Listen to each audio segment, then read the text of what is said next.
Considering how many puzzle games of all types I've played on the Switch over the years, it tends to take something pretty radical to surprise me.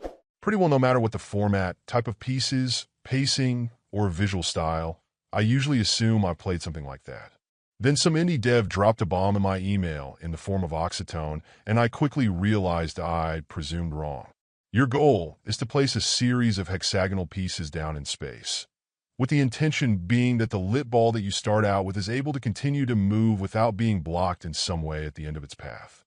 Early on, you'll typically only have the ball move to the end of its given path on the current hex, but as you lay more and more down, it opens the door to the ball moving between pieces many times, with combos not only increasing your score, but eventually giving you additional turns as well, which are critical in the game's tougher modes.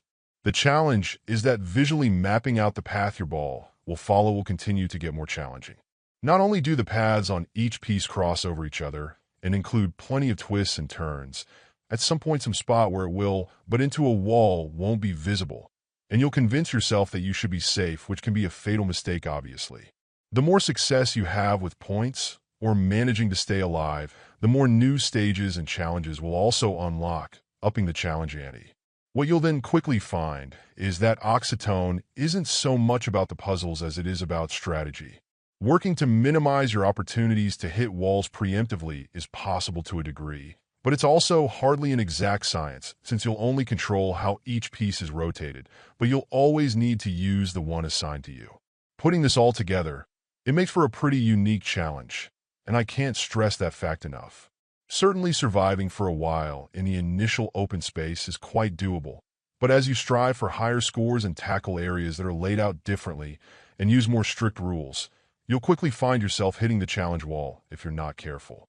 While I think the degree of difficulty may be a bit high for the average puzzle gamer, if you're looking for a new challenge that will place entirely new demands on you, it may be a great fit.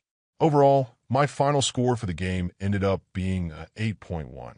And if you're interested in picking it up, it's currently available on the Switch eShop for $7.99. Thank you for taking the time to listen to this review. And if you'd like more information or ideas of indie games worth checking out on Switch, be sure to click on the link provided in the description. Until next time,